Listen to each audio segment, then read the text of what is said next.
우리 강태훈 형제가 부른 특송이 정말 마음에 많이 오네요.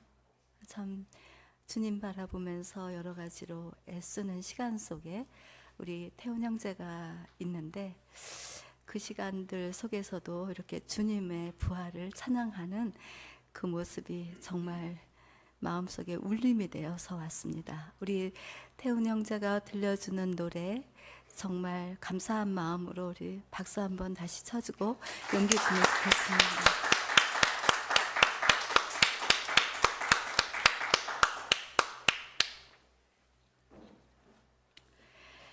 오늘은 우리들이 아는 대로 예수님께서 부활하신 부활절 날입니다. 우리 주 예수 그리스도의 하나님 아버지께 찬송을 드리고, 또 하나님의 자비하심으로 우리들이 거듭나고 예수 그리스도를 죽은 사람들 중에 다시 살아나게 하심으로 예수를 따르는 이들의 참 소망이 되셨습니다. 그러므로 부활의 날 예수님의 부활을 경배드리고 우리에게 부활의 소망으로 가득하기를 축복하면서 행복한 부활절이 되시기를 주님의 이름으로 축원합니다. 우리 서로 부활절 인사를 나누도록 할까요? 주님이 부활하신 것처럼 우리도 부활할 겁니다. 이렇게.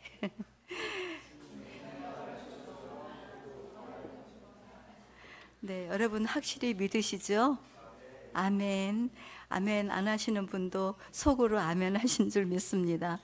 오늘 오랜만에 우리 강동희 형제도 여기에 와 있고, 또 치병이 형제 부부도 와 있어서 굉장히 아주 예배의 그 풍성한 생명을 누리는 기쁨이 있습니다.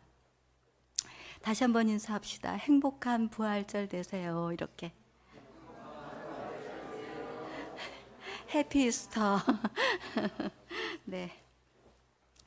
오늘 본문의 말씀은 예수님께서 십자가에서 죽임을 당하신 후에 무덤에 갇혀 있을 때 빌라도 앞에 대제사장과 서기관들이 모여서 이렇게 말을 합니다. 예수가 살아있을 때 자신이 장사된 지 사흘 만에 죽은 자 가운데서 다시 살아날 것이라고 했으니 이제 우리는 무덤을 굳게 지키기 위해서 경비병들을 보내서 경비를 해야 한다라고 이렇게 제안을 합니다. 사실 빌라도와 대제사장과 서기관들은 서로 친한 관계는 아니에요. 근데 이상하게 나쁜 일을 할 때는 꼭 같이 모여서 모의를 하고 그러더라고요. 성경의 이 빌라도하고 대제사장과 서기관들도 예수의 그 말을 마음에 새기면서 이제 모함을 하는 것이죠. 그래서 이 빌라도는 경비병들에게 맞아, 그러니 경비병들이 이제 무덤을 가서 굳게 지키는 일을 해야 되겠어, 이렇게 생각하고 명령을 했습니다. 그래서 이 경비병들이 무덤을 향해서 갔고, 이제 거기서 있으면서 정말 예수가 살아날까? 뭐 그런 일이 일어나려고 이런 반신반의하면서 돌 무덤을 굳게 지키고 있었을지도 모르는 일입니다. 그리고 마침내 밤이 지나 새벽에 마리아와 다른 마리아가 무덤을 보려고 갔습니다. 여기에서 마리아 이름이 두 번이 언급이 되는데, 하나는 어머니 마리아이고 또 하나는 귀신에 그동안 들려있던 마리아가 예수를 만나서 풀려났죠. 그 이후로 예수를 따라다니던 마리아입니다. 이 두 여인이 예수님을 향해서 힘든 밤을 지새우고 그리고 새벽에 무덤을 찾아간 것입니다. 그런데 그때 갑자기 큰 지진이 났어요. 지진이 나면서 주의 천사가 하늘로부터 내려와 돌을 굴려내고 그 위에 앉았는데, 그 모습이 번개 같고 또 그 옷은 아주 눈같이 휘어서 지키던 경비병들이 그를 보자마자 무서워서 혼비백산하면서 죽은 것 같이 되는 모습을 두 여인이 그것을 본 것이에요. 예수님을 보러 간 그 여인들도 얼마나 두렵고 무서웠겠어요. 어저께 교회에서 집을 가는데 번개와 천둥이 엄청나게 몰아치더라고요. 비도 막 오고 앞도 잘 안 보일 만큼 많이 오던데 번개가 번쩍번쩍하니까 괜찮아, 자동차는 안전해, 막 이러면서 가기는 갔지만 굉장히 이거 무섭더라고요. 진짜 무섭고 떨렸는데, 이렇게 갑자기 신비로운 현상을 봤을 때 이 두 여인은 얼마나 놀랬겠습니까? 그런데 그 천사가 두 여인한테 그렇게 말을 하는 거예요. 그는 지금 여기 계시지 않는다. 그가 말씀하신 대로 다시 살아나셨다. 그가 누웠던 것을 와서 보아라. 지금 예수는 계시지 않다.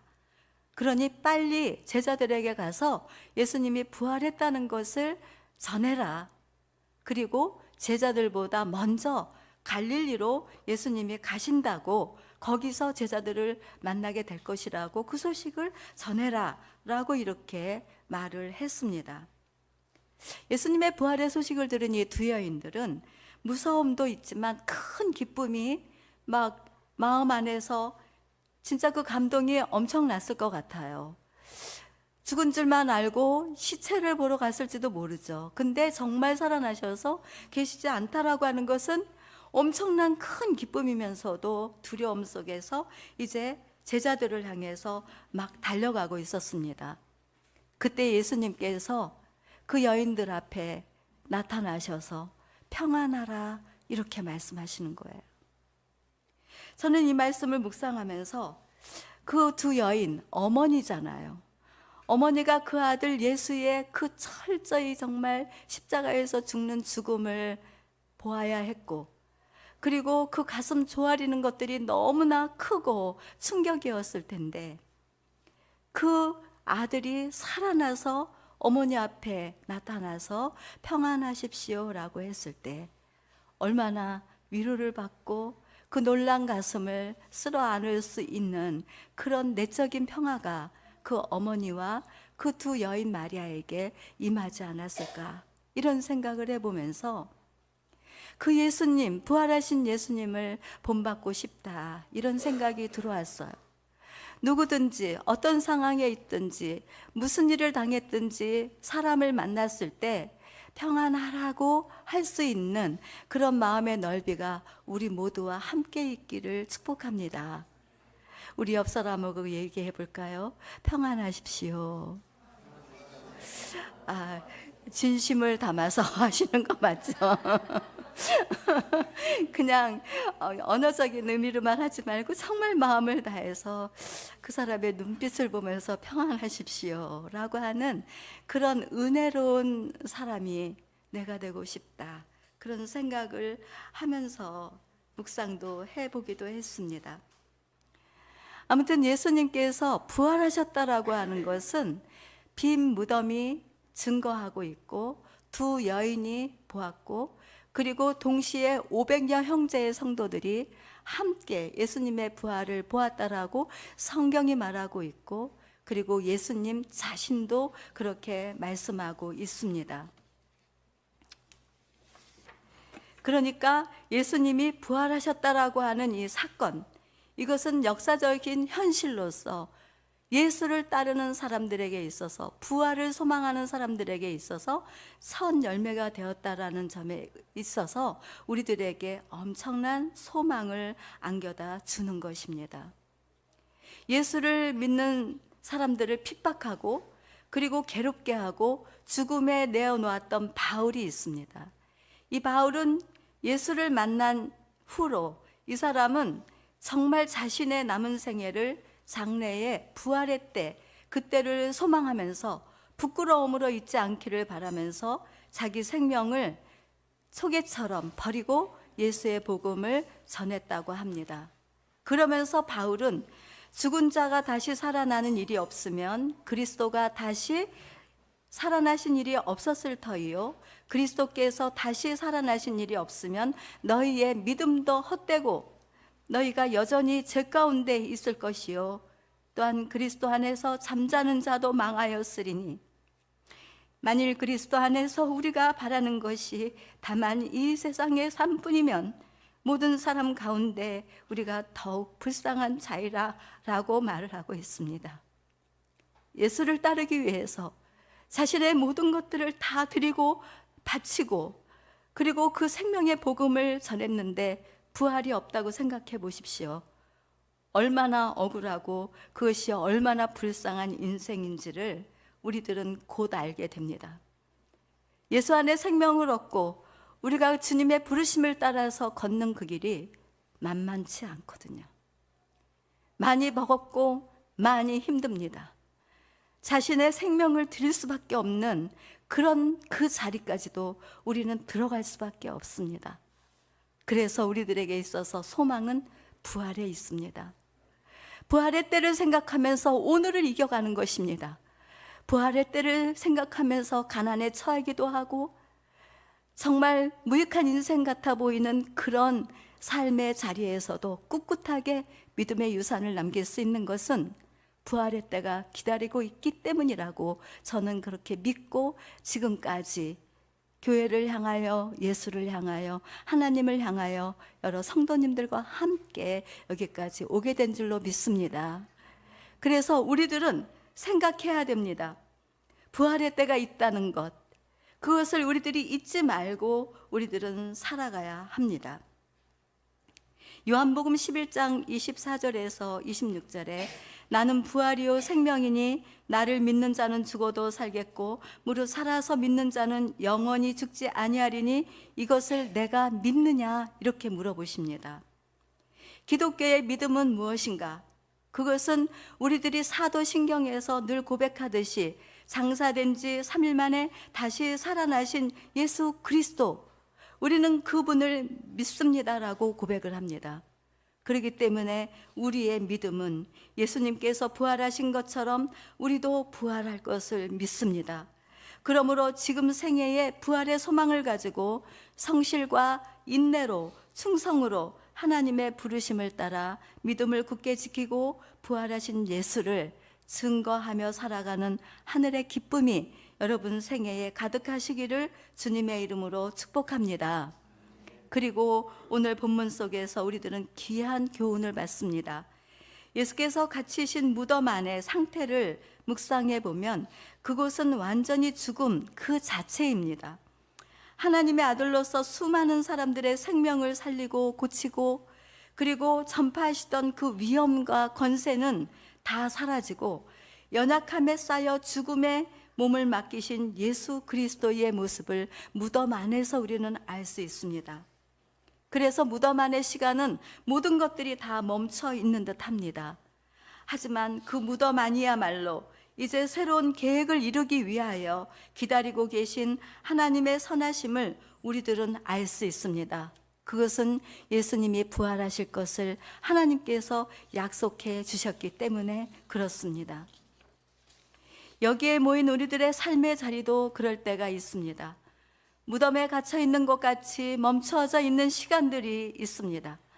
아무것도 할 수 없고 볼 수도 없고 들리지도 않아서 내면의 마음속 상태가 두려움과 무서움으로 긴장하고 상황과 환경이 나를 바닥을 치게 하며 못 견디게 아프게 할 때가 있습니다. 현재의 깊은 수렁과 보이지 않는 미래의 불확실성 안에 갇혀 살면서 세속화되어져 가는 세상을 겪으며 갖는 유혹들이 있습니다. 믿음이 있으면서도 여전히 믿음이 없는 사람처럼 의심하는 마음과 불안함과 초조함과 그리고 스스로 높아지려는 마음이 있고 비교하면서 생겨나는 열등감도 있습니다. 지나온 시절의 과거의 상처로 자신이 스스로 어찌할 줄 모르면서도 하나님을 의지하지 않음으로 인해서 자신을 괴롭게 하는 그런 일들이 우리 일상생활 속에 우리들 안에는 있습니다. 그래서 키에로 고르게는 그저 우리는 가만히 있어도 죽는 사람이다 이런 얘기를 했어요. 자꾸 우리들의 생각과 감정은 우리를 어둠 속으로 가둬놓기 때문에 그렇습니다. 그러한 시간, 그렇게 멈춰져 있는 상태에 있을 때 예수께서 무덤에서 침묵하며 자신을 죽음 가운데 내어놓으시고 그리고 3일이 지나도록 아무 일도 일어나지 않았지만 그래서 절망의 깊이가 더 깊어져 간 죽음의 시간이지만 부활을 준비하시는 하나님의 약속이 곧 이루어질 시간이 있듯이 우리들에게도 멈춰진 것 같은 시간 속에 사흘이 아닌 여러 날들 아니면 몇 년이 걸린다 할지도 모르는 일들을 만났을 때 자신의 생각을 모두 내려놓아야 합니다. 하나님의 약속이 어떻게 이루어지고 있는지 우리는 알아야 합니다. 그리고 무엇을 계획하고 계신지 내면으로 깊이 하나님을 만나면서 소망 속에 살 수 있다라고 하는 희망을 무덤 안에 계신 예수를 보고 우리들은 생각해 볼 수 있습니다. 지난 주 중에 안맹호 선교사님과 사모님을 박창규 목사님과 함께 다시 만나서 오찬을 즐기는 시간을 가졌습니다. 안맹호 선교사님은 우리가 눈에 스치는 산을 보면서 우리나라 산세가 정말 아름답다고 과찬을 하셨습니다. 그리고 지나치는 나무들이 모두 연두빛으로 돌아나는 것을 사모님은 감탄하시면서 이런 이야기를 들려줍니다. 겨울의 시간 나무들이 까맣게 물들어 보이는 것은 동상에 걸려있기 때문이라고 그렇게 설명을 해주셨습니다. 그렇습니다. 나무들의 시간도 추운 겨울, 죽은 것만 같고 죽을 것만 같지만 봄에 다시 생기를 돋고 다시 돋아나는 연두빛을 이렇게 우리 눈앞에 연출해 주기는 하지만 사실은 죽은 것 같은 그 멈춰진 시간에도 나무 뿌리들은 계속해서 활동을 하면서 미생물과 함께 영양분을 모아놓는다고 합니다.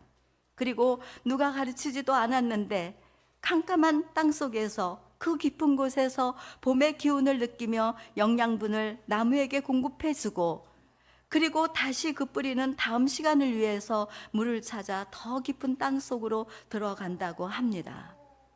죽음의 고통에서 다시 살아나는 진리는 우리에게 수많은 두려움과 의심, 얽매임에서 해방시켜 주시는 하나님의 은총이 곧 임하기에 우리들은 기다림을 배워야 합니다. 부활을 믿는 우리들이 언젠가 주님이 오시는 날 영원한 세상에서 부활하여 영생 복락을 누리는 기쁨의 날이 올 것이기에 예수의 사람들로 살아가면서 겪는 그 모든 수고가 그 나라에서 귀한 상급이 되어 있을 것을 부활하신 예수께서 약속해 주셨습니다. 그때까지 우리는 의의 수고를 하며 주님과 함께 생명의 길을 달려가야 합니다. 성실과 인내로 충성하면서 끝까지 생명의 열매를 손에 들고 주님을 전하는 그런 저와 여러분들이 되기를 소망합니다. 또한 현재의 삶 속에서도 무덤 속에 갇힌 것 같은 멈춰진 시간들을 갖고 산다고 해도 반드시 그 안에 하나님의 선하신 계획이 있을 것을 기대하면서 내면을 성찰하고 말씀과 기도로 내면의 변화를 시켜가면서 우리들이 살아가는 모든 순간들 속에 가족들과의 따뜻한 대화, 친구들과의 사랑의 나눔, 그리고 조용한 시간 속에 커피 한 잔의 여유를 마시는 그 시간 속에서 또 깊은 한숨을 내쉬며 밤잠을 설친다 해도 그 안에 하나님의 섭리가 함께 하심을 믿고 모든 것을 풀어 자유케 하시는 부활 생명, 그 예수 그리스도 안에 우리가 살아가고 있음에 확신 속에서 평안을 누리시기를 바랍니다. 그리고 이 세상 속에 영원하지 않은 것에 마음을 두고 죽음을 향하여 달려가는 영원한 죽음을 향해 나아가며 절망하는 이웃들에게 우리들의 참 생명이 되시는 예수님의 부활을 전하며 사는 우리 모두가 되기를 주님의 이름으로 축복합니다. 아멘. 우리 거듭의 기도를 드리도록 하겠습니다.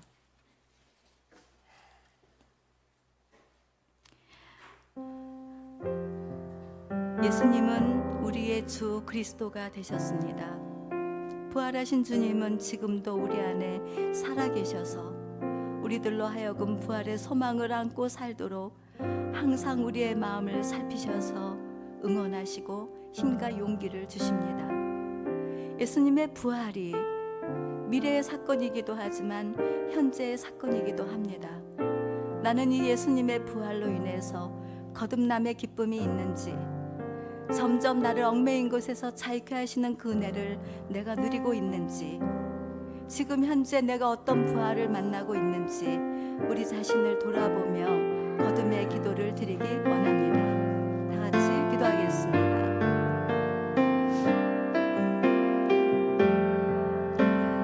부활의 주님을 찬양합니다.